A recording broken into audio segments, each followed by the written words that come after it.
just work for brick and I ain't hit no lick. All right, so today we in the shop and my uncle brought over his Cateye that he had just newly acquired. He's trying to get a little bit higher in the front, so the keys that I had over for the Yukon before, these are 3-inch KSP lift keys, so we're gonna be throwing those in here because this definitely doesn't have no damn lift keys on it. Looks like just a regular rough country. The keys are turned all the way up, so I'm assuming that they're stock. Ended up taking the front lip off the fucking Tahoe and it looks so much better to me anyways. Look like a damn police Tahoe, low key from the front, but it's just gonna take some getting used to with these baby ass fucking tires that's up underneath this damn thing. But yeah, should look good so far. Once I throw some 35s on this motherfucker, it'll definitely complete everything that I was looking for. Still look a little weird. I got the 1-inch level. I ended up not putting it in yesterday just because I like the way that it's sitting, and I know once I put the tires on it, I'm gonna want to snatch that level the fuck back out, so I'm gonna just wait. It's only like 1.25 inches difference from the front and the back, even though it don't really fucking look like it. But yeah, I think that might be what I do. It's been driving fine. I had to unplug the air ride struts up in the front. Whenever you do the levels, take that shit off because that shit gonna be riding like fucking Ford keys. Probably gonna hit Lindsay's up, see what their prices is looking like, and then might just take a ride down there and go ahead and get them swapped over, but we'll see.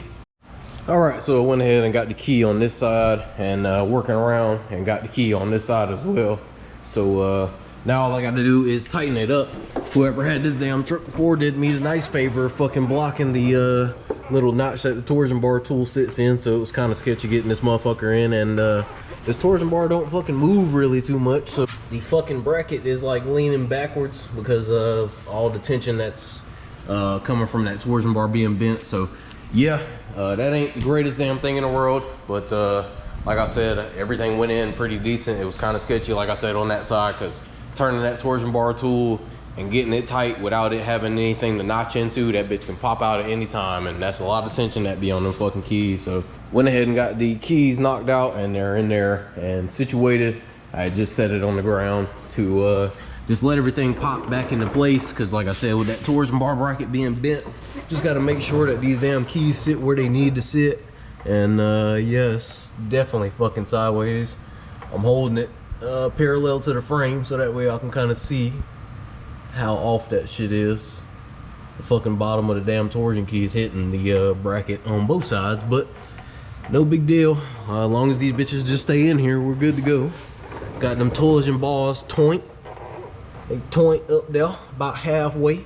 Got to get these wheels aligned. That one's kicked the fuck out, and this one on this side's kicked out way more. So just gonna do a little quick alignment and just try to get it situated. I can't really tell too much on the camber side of things because these wides, as you see in the back, they look like they're already cambered in. But yeah, that's kind of the only thing about aligning shit with wides. That's why I just try to get it straight, because without a machine, you're not gonna be able to see the baseline and how everything needs to sit. Everything is complete and good to go. I'm just gonna go ahead and pull it out and drive it around a little bit so everything can settle into place. That way I can go ahead and get this alignment somewhat okay for him to roll out with, and then he'll be coming to pick it up later. And yeah, that'll be pretty much it on the Cateye. All right, so here she go, all the way complete. Just got her sitting out right now. You can tell a big difference. It was definitely more level whenever I had first started on it. He can really run 37s on this motherfucker now, damn near, with as much space as he got, and the fact that they already cut the bumper and everything, so everything's lined up good, man. As far as right now, it looks good. So yes sir. So today we got a new body Silverado. I want to say 2011. So it's got a 5-inch rough country on it. It's 4-wheel drive, so we're gonna go ahead and throw a 7.5-inch rough country on this motherfucker and go ahead and get it lifted up just a little bit higher. It came with ball joint spacers, so I'm gonna have to take those bolts off and go to Lowe's, match the damn threads and all that, and just make sure that I can get ones that are shorter. So I'm gonna probably end up taking the whole damn ball joint with me and just going from there. But yeah, he's got the cross members in the toolbox. We got the struts, shocks, rear blocks, spindles, everything basically that's needed for a 2-wheel drive. So he bought the lift 2-wheel drive, and we're gonna go ahead and just basically keep all the 4-wheel drive components in, because it's pretty much the same whether you go with the 5 or the damn 7.5. All right, so we're going ahead and getting started. I got this side ripped apart already, and I got the hub off. Got the hub onto the new spindle, so I'm about to go ahead and start tearing down the rest of this. I'm gonna go ahead and get the uppers out, struts out, and then go ahead and take the lowers out. I think I'm gonna keep the diff up here how it is. I don't have to even remove the axles because the axle spacers for the 5-inch and the 7-inch are the same virtually. So just really got to get these cross members out. The hardest part is going to be those cross members just because there's a lot of ate up rust where the bolts and shit are, but I got it soaking in WD and damn PB blaster, so we're gonna get it all knocked out. But yeah, it's going smooth so far. I had some squealing when it came in. The little brake clips that hold the pads in, it looked like one of them were kind of stuck out, so I'm gonna try to see if I can fix that for him so he don't have to hear that damn sound no more. But other than that, we should be good to go. We're getting some progress knocked out, and hopefully by the end of the day I'll have pretty much everything ready to go, and then we could probably finish up possibly by the end of the day tomorrow and have it ready for him Friday for pickup, just so I can kind of make sure everything's good to go, make sure he don't need anything else. But look like he got everything. So yeah, got these struts, spindles, uppers, and he got the cross members. He's got the chrome front cross member, and then the purple uppers. I'm gonna take those ball joints off, and I may have to end up measuring or kind of taking one of those or two of those with me. I need to get a fully threaded bolt just so I can make sure that I can get these in, because how they got them now in here is kind of not the best, because it needs to have a washer in there to kind of lock that bolt in so it don't spin and start engraving into the fucking upper control arm. But other than that, we're good to go, man. So let's go ahead and get the rest of this shit taken out over on this side, and then we'll work on the other, and we'll see how far we can get from there. All right, so I got this side pretty much ready to go. I got the bump stop cut out. All I gotta do now is just take the cross members out and get those out the way, and everything else, like I said, can stay how it is. We'll go from there and go ahead and put the new cross members in. I'm gonna clean this up just a little bit just so it looks a little bit better. I'm gonna go ahead and cut this bump stop out, get it painted so that way it don't rust over, and then we'll go ahead and I guess take the old cross members out, and we'll go ahead and lay these new ones in. All right, so I went ahead and got the cross members dropped out. I just took it all out as one just so I didn't have to deal with all this rust shit as far as these bolts go. But yeah, everything is good to go. So surprisingly enough, everything came out easy. Really weren't no big deal. Everything came off with the impact. I didn't have to fucking break anything. I'm gonna go ahead and just, you know, wipe down all this stuff, kind of get all the rust and all the extra stuff out the way, just so it don't scar up these cross members once I put them in. And then yeah, we should be good to go ahead and throw those up and get those ready to go. All right, so getting down to putting the cross members in. I got both of them in, and I got the lower control arms. I got them drilled out, so it's got that extra hole to kind of swing the sway bar links over. That way they're not bound up and breaking. But other than that, like I said, got the cross members in, lowers in, and it's pretty much even on both sides. I don't want to put the uppers in until I go and check those bolts out and just get some, just so that way I can go ahead and throw them together. All right, so we're back in here and we're getting back to it. So I ended up going to Lowe's this morning and getting the corresponding bolts that I need to go inside of here. So I only found a size that was close enough, so I'm gonna have to drill out just a slight bit out of the uppers to fit, but it fits through the ball joint itself perfectly fine. It's the same ones that I had for that Tacoma that I did a little while ago. So I ended up getting some grade 8s. They are 5/16 by 18 by 1. So if you got a ball joint spacer or something like that and you're looking for a corresponding bolt that fits through the hole, this would definitely be the ones that you need as far as just the sizing. You'll probably need to get a little longer one just in case if you run into the ball joint spacer, but this application we're not running them, so I just got the short bolt. So it's just a 1-inch bolt. So all I got to do is slide it through here, put the ball joint in, and then we'll tighten it up. I got lock nuts, and then I got some hex bolts with some grade 8 washers, but not too sure which ones I'm gonna use. I'm gonna kind of see what I'm gonna do, because I can use these or I can use those with Loctite. So just gonna see how they fit once I get them on here and get them through. But that's all I'm gonna do for right now. Go ahead and get that knocked out. I picked up some flat black paint just to kind of clean up the frame a little bit more, get a lot of this rust and all that shit off, and just make sure it's not too visible. But other than that, we should be good to go. Both sides look clean and good to go. So we'll go ahead and put those uppers together, and we'll roll over to go ahead and throwing those in. We'll throw the struts in. That's pretty much it. So let's go ahead and get back to it, and then I'll pick up the camera once I kind of get all this stuff installed. All right, so got the uppers in, and I got the Zerk fittings and all that inside, so we're all good to go. Got the bolts ran through with some lock nuts on the bottom. So now I got the struts in, and I got the struts connected to the lower control arm, so we're good on both sides on that. Started getting the spindle on this side, and yeah, I'm gonna have to drill out this damn spindle up top just because it stops like right here on the ball joint. So I'm gonna have to drill out the top of this just so that way it can seat all the way through. I'm gonna just take a fat ass drill bit, kind of round it around the hole, try to get it enough to where the ball joint will snug in there, and that's pretty much all I gotta do. Once I get it to where it's seated, complete and perfect, I'll go ahead and zip it down.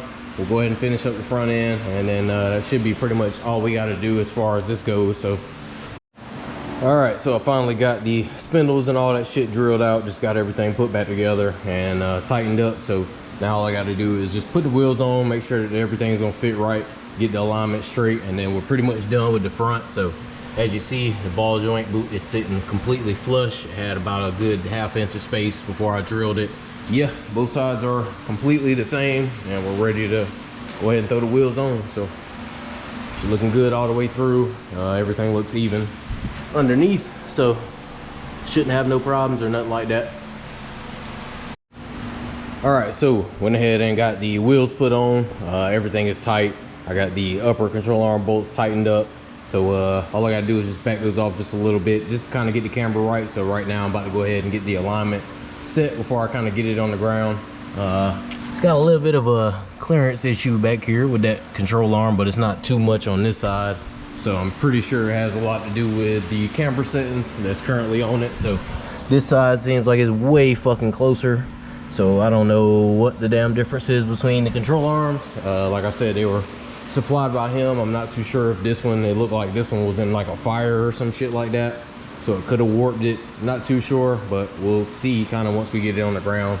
But this tire for sure is definitely way further off of the fucking spindle than this one. So all right, so we got this damn thing on the ground, and kind of cleared up a little bit of space on this side, so it's looking like it'll be good. I got the camber settings kind of locked in. It's probably about the best I've ever fucking done in a minute. So kind of looks damn near straight up and down, no camber.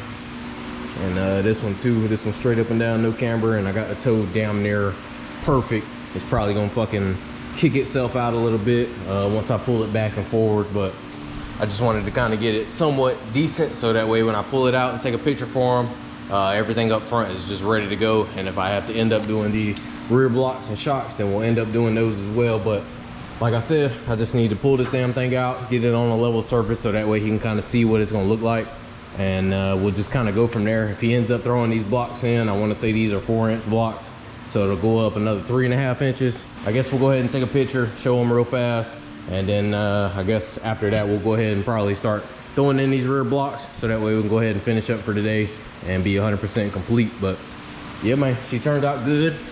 The rust wasn't really too scary for me today or yesterday, because like I said, I mean, he kind of anesthesized everything, made sure everything was damn at least, you know, workable. So I appreciate either him or whoever did that. All right, here she go. So 7.5 up front, and I think a 4-inch block in the back.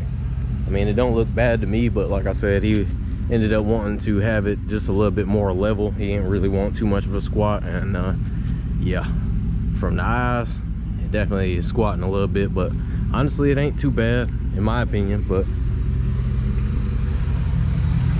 everything looking solid up under there. I'm gonna try to at least clean off the front of the cross member so that way it's clean for him, but all the angles are good, ain't no crazy shit.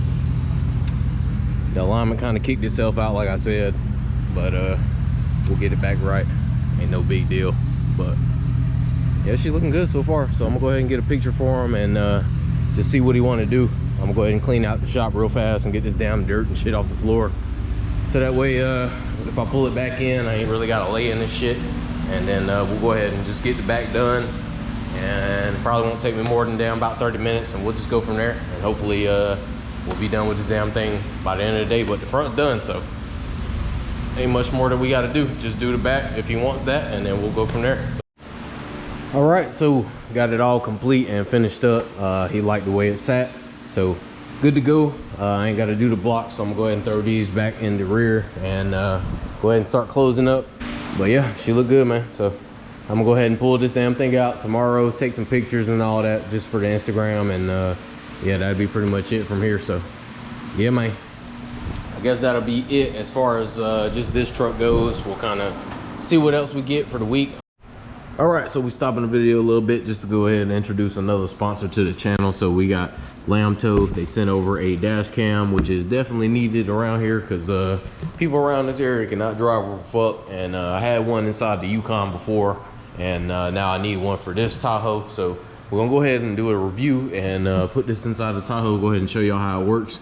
A lot of y'all probably definitely need it, especially if you're driving anywhere that's got traffic just like me. So let's go ahead and get into it. We'll do an unboxing and then we'll go ahead and install it and review.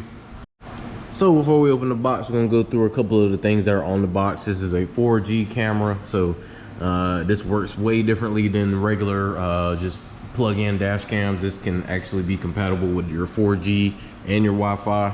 All right, so we're gonna go through the camera and everything while I got everything out the box. So it comes with a AC adapter.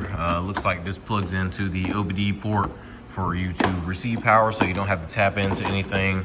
You can just plug it in, zip tie it all out the way, and then you're good to go. So that's what I will do. This camera is actually a 360 camera, so you're able to see front view and behind you inside the cab. Most dash cams only show the front unless you get an upgraded version that shows inside. So with this being all built into one, that helps out a lot. Has some double-sided tape and stuff for you to stick it on the windshield. Got some zip ties to kind of zip tie the wires out the way. So yeah, I guess we're gonna go ahead and jump into it and go through a few of these buttons and some of the functions on it before we go ahead and put it in the truck, and we'll go from there. You can pretty much receive real-time alerts when the motion or impacts are detected. You can access live video streaming without being near your car. You can track your vehicle's location with the GPS that's built in. You have 24-hour parking monitoring. That's why you have it powered through the OBD, so that way it can be powered on anytime that there's an event. So that's kind of a good thing. A lot of the other dash cams I had, they only work when the car is on, so you're kind of screwed if something happens to your car while it's off. So got a manual footage lock button. Then we also have a privacy mode, and then of course the power mode. You have the USB Type-C charger. It's got a mic, and of course it has a memory card already installed for you, so if you ended up having to need it, you'd be good to go. Let's go ahead and throw this damn thing in and start getting it set up.